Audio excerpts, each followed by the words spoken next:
I was at a coffee shop the other day and overheard a conversation. A woman was describing a string of pretty terrible luck, a career setback, a family illness, just this cascade of personal crises. And her friend listened patiently, then put her hand on her arm and said, with this absolute profound certainty, it's okay. Everything happens for a reason. You just haven't seen the blueprint yet. You could just watch the relief wash over the first woman. That one idea that all this chaos wasn't just chaos, that it was all part of a plan, a higher purpose written down by someone or something. It was like a drug. It was a warm blanket on a cold night. And it made me think, that's the most powerful story we tell ourselves. But what happens when you really, really look at that story and you start to see the threads unravel? What happens when you're confronted with the crushing scientific and philosophical evidence that there is no blueprint, that the cosmos isn't hostile, but in a way that's almost more terrifying? Yeah. It's just completely and totally indifferent. What do you do when you realize the one searching for the map is also the only one who can draw it? Wow. That's a powerful image. And that tension you describe, that clash between our deep, deep need for meaning, for some kind of coherence. Right, for a plan. Exactly, a plan, a blueprint, and then the universe's complete silence on the matter. That really is the central challenge of, modernity, isn't it? It feels like it. Yeah.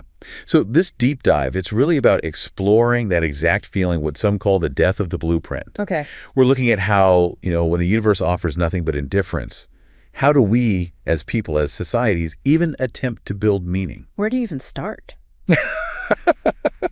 Well, we're going to dig into some pretty dense philosophical ideas first, then look at the big historical shifts that kind of broke the old ways of thinking. We'll also examine how modern technology, especially now, might be messing with our sense of freedom, our agency. Okay, so philosophy, history, tech. And then we'll look at some real-world examples, like small-scale attempts to impose some order on all this chaos, maybe even find meaning locally. Right. So the mission then is to kind of pull together all these different responses, the societal, the philosophical, the tech. Exactly.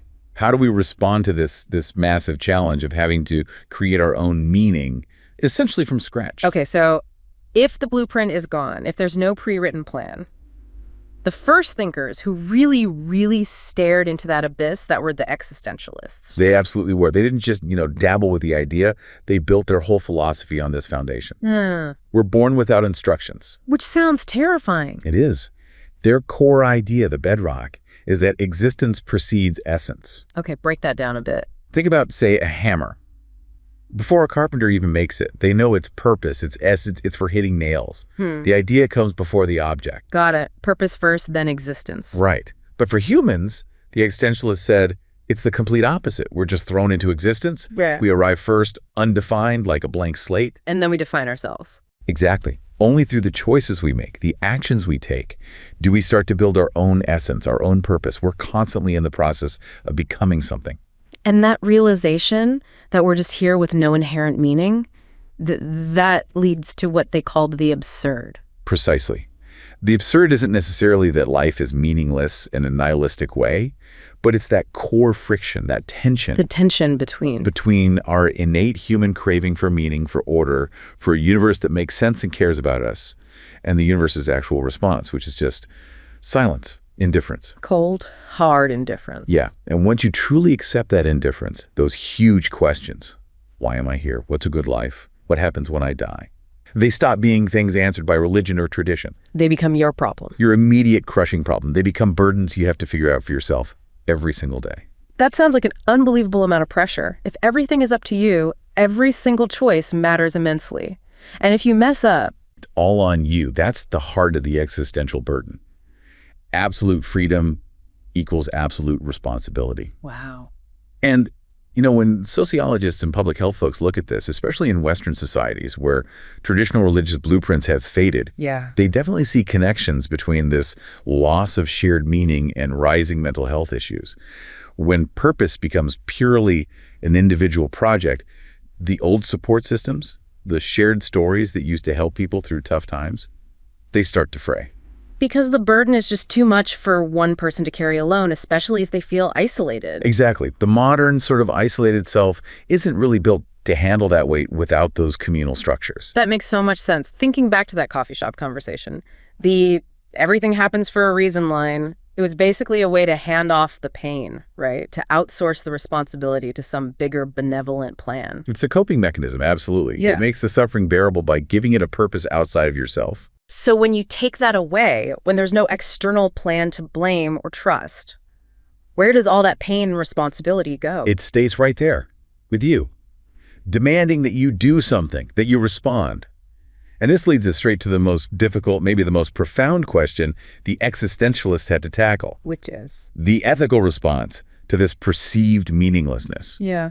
And often that manifests in the most extreme way, thinking about suicide. So philosophically, it's not just seen as a tragedy, although it is that, but also as like the ultimate statement about life's absurdity. It becomes the ultimate existential act, yes. It's forcing a confrontation with that void, with that meaninglessness. It's the individual using their radical freedom to say no to the reality they were thrown into without asking. That view is just so different from how traditional ethical systems saw it. Absolutely worlds apart. Because those older systems, those traditional blueprints, they started from the assumption that life has inherent meaning, usually given by a divine plan or some universal principle. Okay, so let's compare. How did those older frameworks, the ones with blueprints, deal with this ultimate choice? Well, they generally viewed the individual as part of a larger order. Your life wasn't just yours. It belonged to God, or served a greater purpose, or was bound by duty. Take Kantian ethics, for example, deontology. That's all about duty, right? Exactly. Yeah. For Kant, morality isn't about consequences. It's about acting according to universal principles, duties you discover through reason. You should act only according to that maxim, whereby you can, at the same time, will that it should become a universal law. Okay, but if someone's in unbearable agony, telling them to prioritize some abstract universal duty over their immediate suffering, that feels almost cruel. That's the criticism, precisely. While Kant champions rational autonomy, creating your own rational blueprint, in a way it can seem really lacking in compassion when faced with raw, overwhelming emotional pain stemming from a feeling of meaninglessness. It insists you keep going out of duty even if your inner world is collapsing. It can feel that way. Some argue it just swaps an external divine blueprint for an internal, equally rigid, rational one. It still might not fully engage with the sheer feeling of the absurd. Okay, so it's like trading one kind of strict rule book for another. What about utilitarianism? That seems more focused on well-being. Utilitarianism is all about the consequences. The goal is to maximize overall happiness and minimize overall suffering for the greatest number of people. So could suicide be permissible then if it stops immense suffering? In theory, from a purely mathematical utilitarian viewpoint, maybe. If someone's continued life involves truly unbearable suffering with no relief, and ending it demonstrably reduces the total sum of misery in the world, maybe. But that sounds incredibly difficult to calculate. It's practically impossible. How do you objectively measure suffering? How do you calculate the ripple effects on others, family, friends, society? The calculation becomes fraught with subjectivity and uncertainty. Right. And then you have major religious traditions like Islam or Judaism. How do they approach it, coming from a strong divine blueprints perspective? Traditionally, very strictly, life is seen as a sacred gift from God, and only God has the authority to end it. Taking one's own life is often viewed as a serious transgression, a rejection of that gift. But even those views are evolving, aren't they? With modern understanding of mental health. Yes, that's a crucial point. Even within these traditions, contemporary scholars are grappling with the complexities.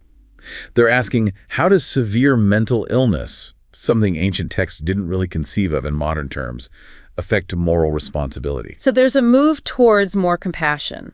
There's definitely an effort in many quarters to find interpretations that acknowledge the reality of deep psychological suffering, showing that even seemingly rigid frameworks are trying to adapt to a world where that shared, certain blueprint feels less solid for many. And it's worth remembering, too, that this near-universal modern taboo wasn't always the case everywhere. Absolutely not. If the blueprint is different, the rules change. Look at ancient Rome or Greece. In certain situations, say, incurable illness, avoiding dishonor after military defeat, maybe even profound societal collapse attitudes towards suicide could be more nuanced, sometimes even seen as a rational or dignified choice. So it wasn't always viewed purely as a moral failing? No. This historical variety just underscores the point. When you remove or change that assumed external blueprint, the whole moral landscape shifts. Context, individual suffering, and personal choice suddenly take center stage over universal, divinely ordained laws. Okay, so the existentialists were dealing with the fallout, the individual burden. But that burden didn't just appear out of nowhere. It was the result of huge societal shifts, right? This force we call modernization. Exactly. We need to zero out from the individual philosopher agonizing over meaning and look at the massive social engine that created that agony in the first place. Modernization. Yeah, and it's this real paradox. On one hand, it's undeniably this energizing and progressive force. Think science, technology, democracy, rising living standards. All the things we generally see as good. Right. But it's also profoundly disenchanting, disruptive, and disembedding. It systematically tore apart the old ways of life, the local communities, the traditional beliefs, the very fabric of meaning that held societies together for centuries. And the most famous diagnosis of this disenchantment came from Nietzsche in the 19th century, didn't it? His whole God is dead idea. He was frighteningly accurate. Nietzsche wasn't celebrating the death of God. He was warning us. He saw that if you ripped out that traditional religious and moral foundation, the myths, the shared stories that gave life ultimate meaning, you wouldn't just get instant freedom. You'd get chaos, nihilism. Precisely. You'd get a vacuum, a deep societal crisis of meaning. And the key mechanism driving this, as the sociologist Max Weber later described it, was rationalization. Rationalization. That's basically swapping out magic and myth for science and calculation. That's a great way to put it. It's the systematic replacement of traditional, spiritual, or magical ways of understanding and interacting with the world with cold, hard, calculative logic focused entirely on efficiency and control. So the world stops being this enchanted place full of spirits and meanings and just becomes stuff. Exactly. The world gets stripped bare.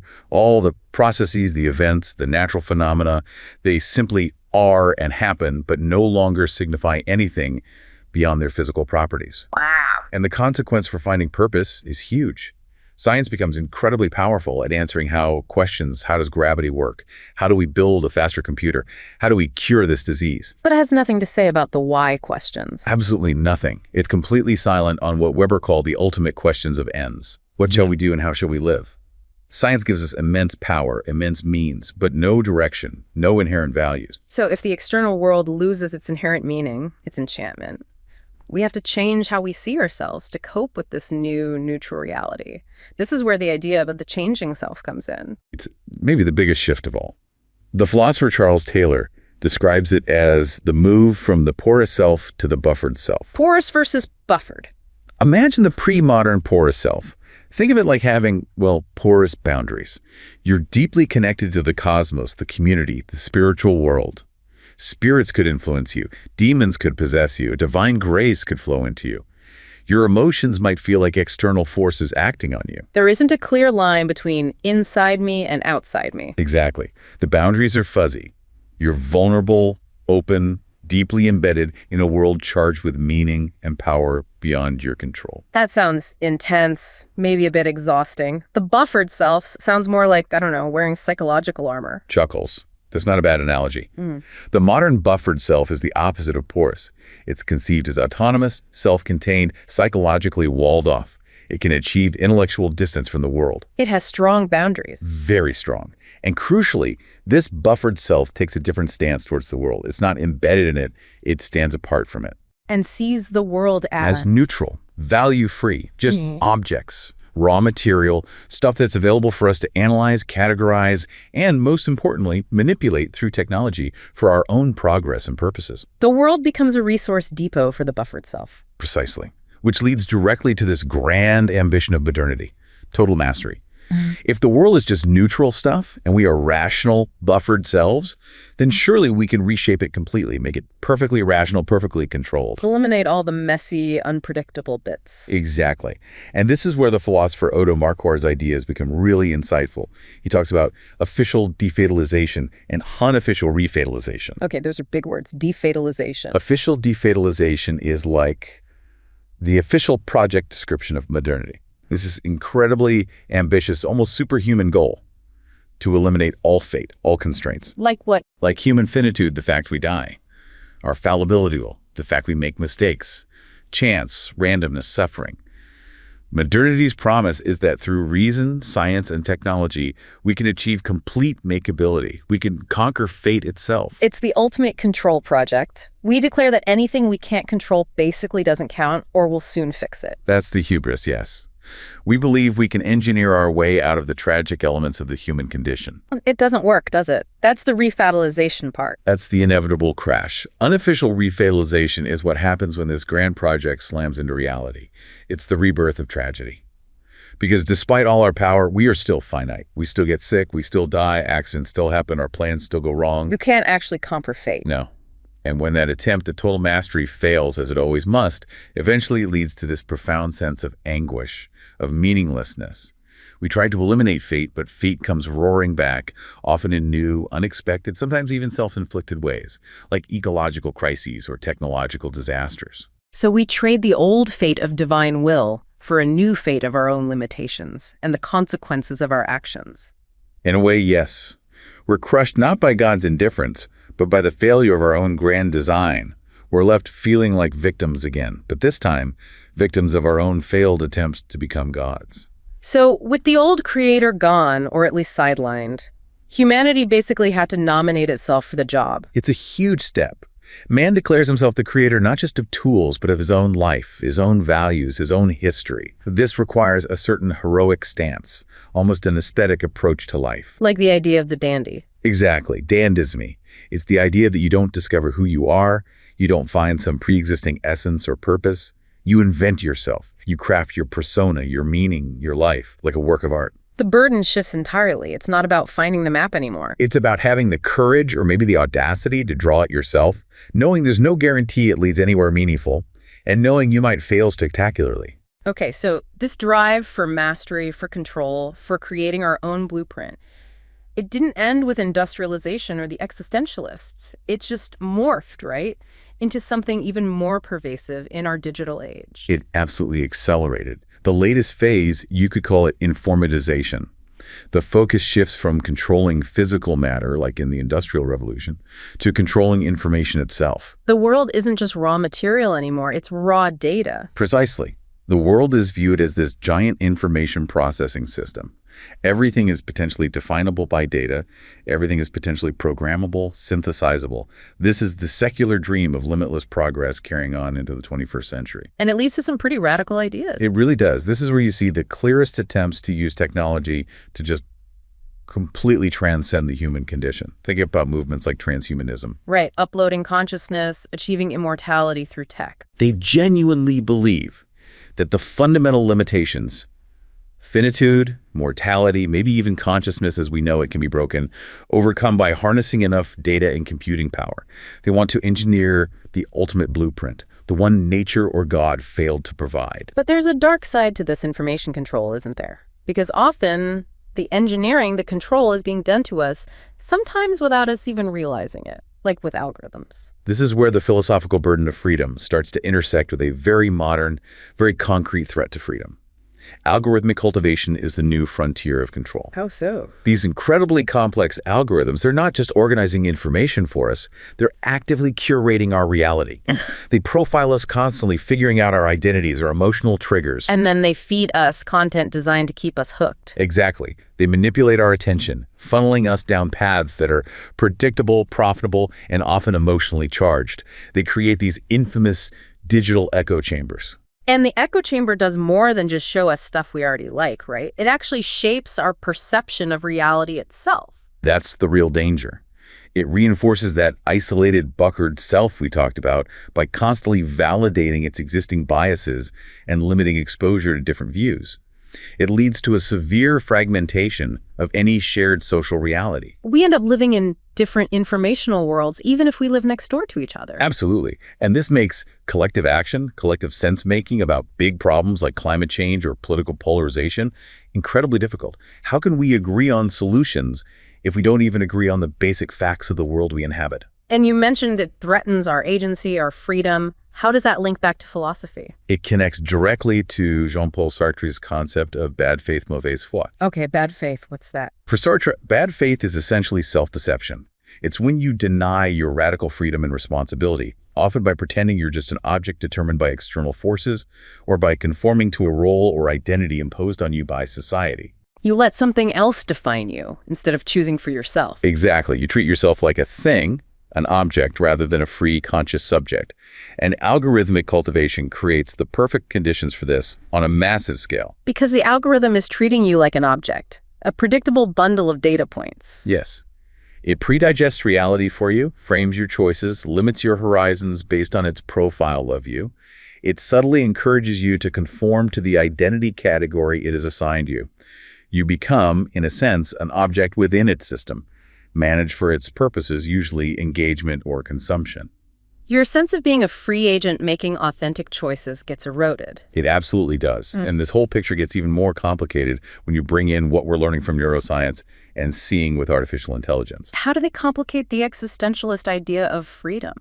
Well, the existentialists base their whole argument for meaning-making on the idea that humans possess this radical conscious freedom and are therefore responsible. But modern neuroscience often challenges that. By showing that our choices might be determined by brain chemistry or unconscious processes. To some extent, yes. Some neuroscientists argue that what feels like a conscious decision is often just our brain rationalizing an action that was already initiated subconsciously, based on biology, past experiences, environmental cues. So where does free will fit in then? It becomes a much murkier question. And then you have AI. If an algorithm can analyze your data and predict your behavior, your choices, maybe even your feelings, better than you can yourself. Yeah. What does that say about your unique individual agency? It suggests maybe we're not as free and unpredictable as we thought. Right. It challenges the very bedrock assumption of the existentialist project that we are these radically free agents who must invent meaning. The question becomes not just how do we create meaning, but do we even possess the kind of freedom needed to do it authentically? Or are we increasingly shaped by forces biological, technological, beyond our conscious control? Wow. So the technologies we built, maybe partly out of that desire for mastery and freedom, are now potentially undermining the very freedom that we're supposed to enhance. It's a deeply ironic twist. We tried to escape fate, and now we risk becoming cogs in a new algorithmic machine.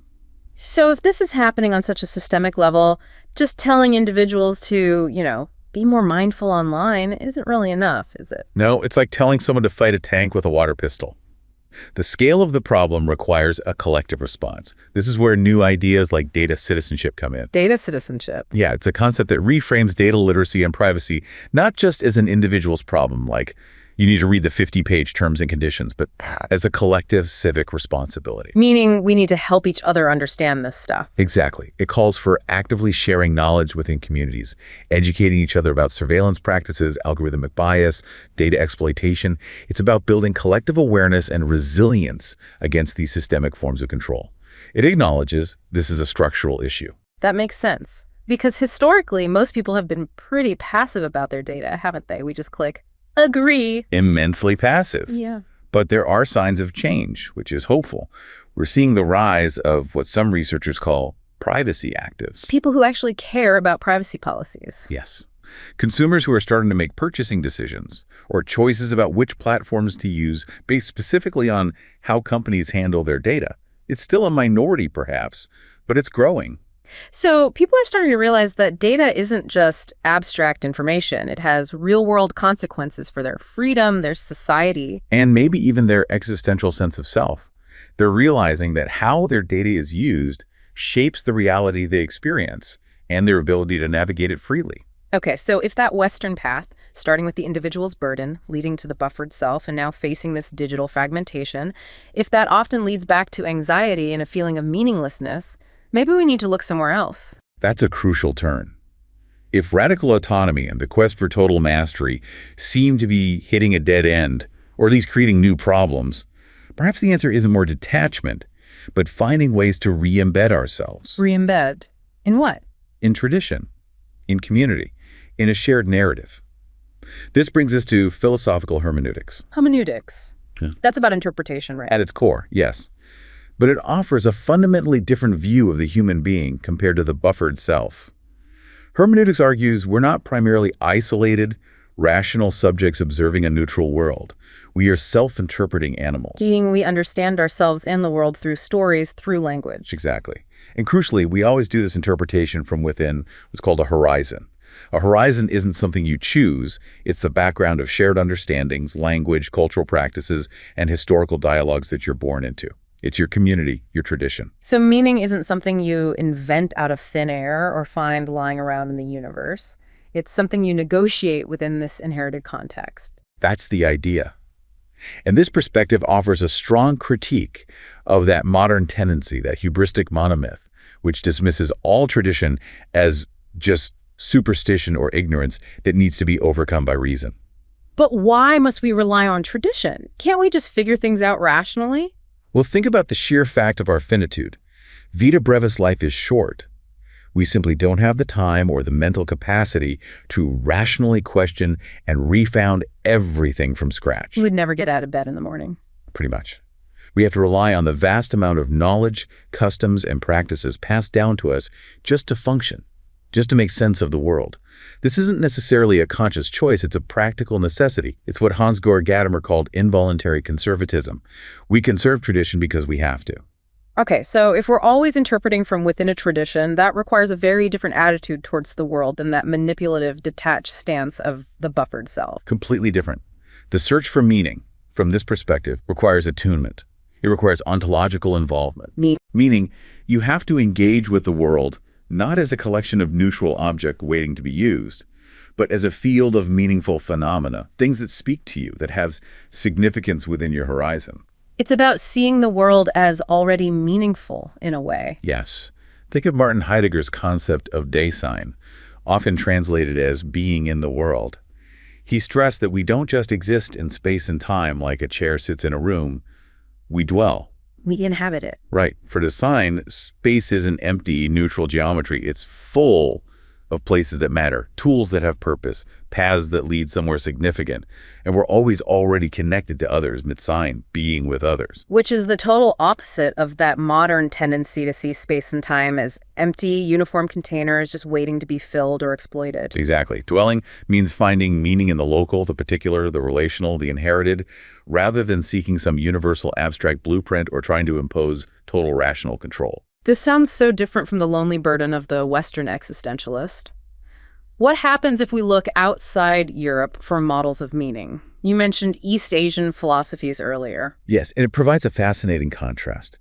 If Western existentialism often emphasizes the radical, sometimes agonizing freedom and responsibility of the isolated individual, many East Asian traditions, like those influenced by Confucianism or certain schools of Buddhism, they emphasize connection. They often define the self primarily through its relationships to family, to community, to society, even to nature. Meaning isn't found by breaking away to invent yourself, but by understanding and fulfilling your role within this web of interconnectedness. Harmony and collective well-being become central. So the burden is shared, in a way. And the blueprint is found in those relationships and social roles. It's a very different framework for purpose. It doesn't necessarily deny the individual experience, but it embeds it deeply within a collective context. It offers a potential alternative to the fragmentation and loneliness that can sometimes result from extreme individualism. And we can see examples of trying to blend these approaches, right? Trying to take the useful parts of modernization without throwing away the cultural context that provides meaning. You mentioned an example from Bengali history. Yes, Debendranath Tagore in the mid-19th century. This was a time of huge upheaval in Bengali society, partly due to British influence after the grant of Diwani. Western education, science, and ideas were flooding in. A classic modernization scenario. Exactly.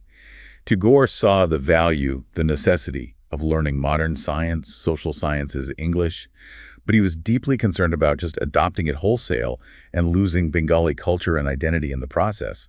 He feared it would create a crisis of meaning. So he tried to build a bridge. He did. He founded an educational institution, the Tatvabotini Pathshala, and what was brilliant about it was its curriculum. What did they teach? They taught modern Western subjects, yes, but they taught them alongside intensive study of the Bengali language and literature. They actively worked to develop Bengali prose so it could handle these new, complex ideas. So it wasn't just translation, it was integration.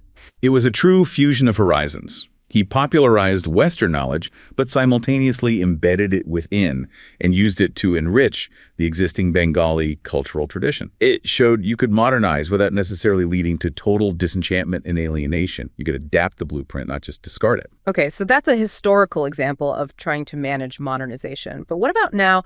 We talked about the failure of that superhuman project of total control philosophically. Can we see similar struggles, similar failures of mastery when people try to impose order on the sheer chaos of, say, a modern city? Absolutely. These local, concrete attempts to control overwhelming problems really highlight the limits of that dream of total makeability. Take India's push for electric vehicles. Right. The goal is a massive transition by 2030 with government incentives like the FAME scheme. It's a huge, ambitious plan. It's driven by the undeniable chaos of air pollution. You mentioned the staggering PM 2.5 levels, way beyond safe limits in so many cities. This is a clear attempt at official defatalization, using technology, EVs, to conquer a deadly environmental constraint. Seems rational. Necessary, even. It is.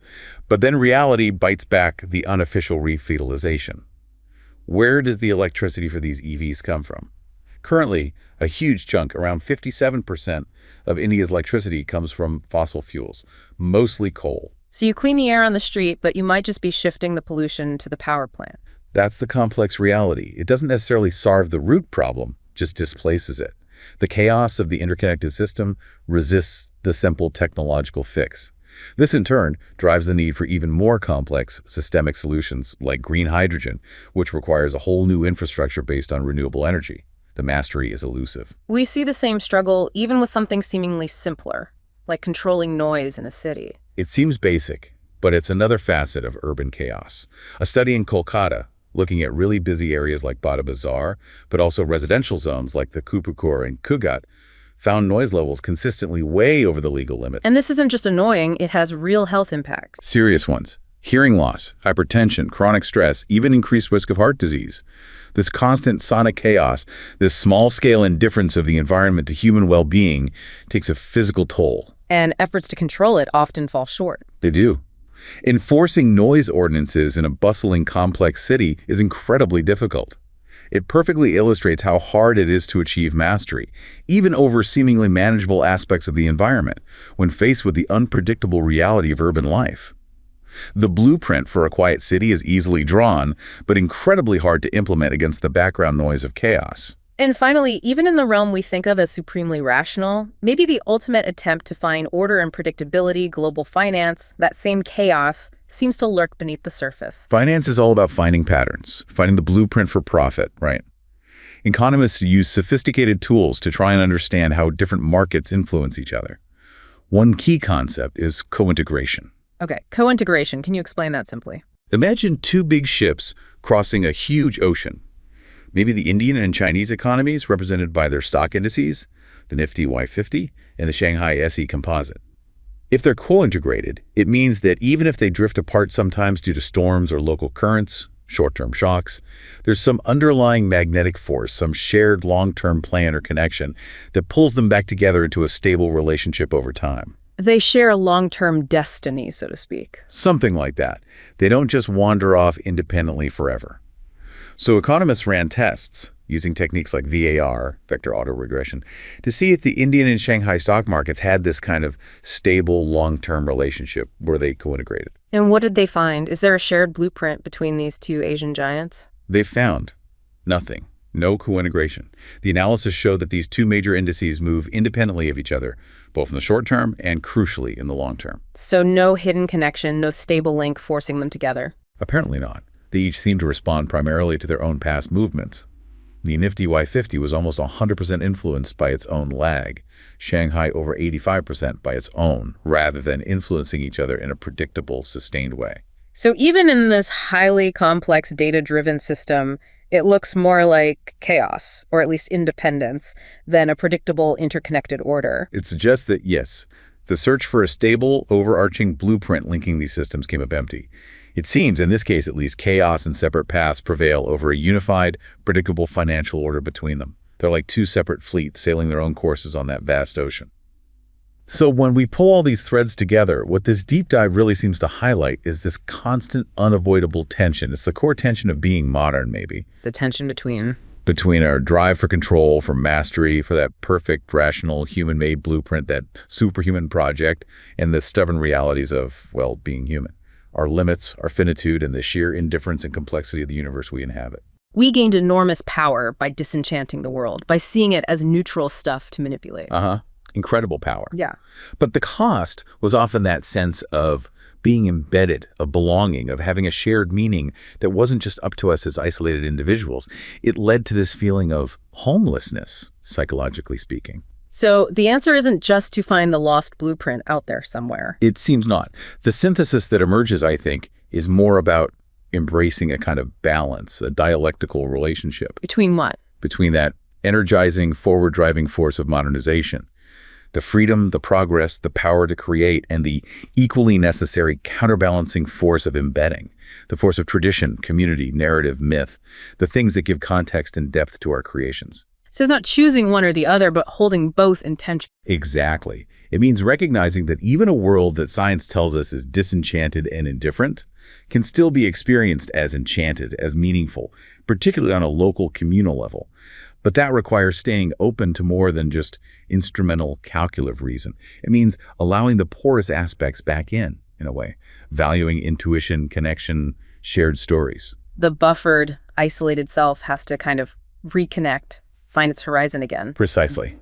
The only blueprint that seems to be available ultimately is the one that we, as self-interpreting animals, have to draw for ourselves. But we don't draw it in a vacuum. We draw it from within that limited, finite, yet incredibly rich horizon of culture, history, and community that we inherit and actively shape. The real question isn't whether the universe has a plan for you. It's whether you have the courage and the humility to draw your own, knowing it's contingent, perhaps, but still yours to make meaningful within your world.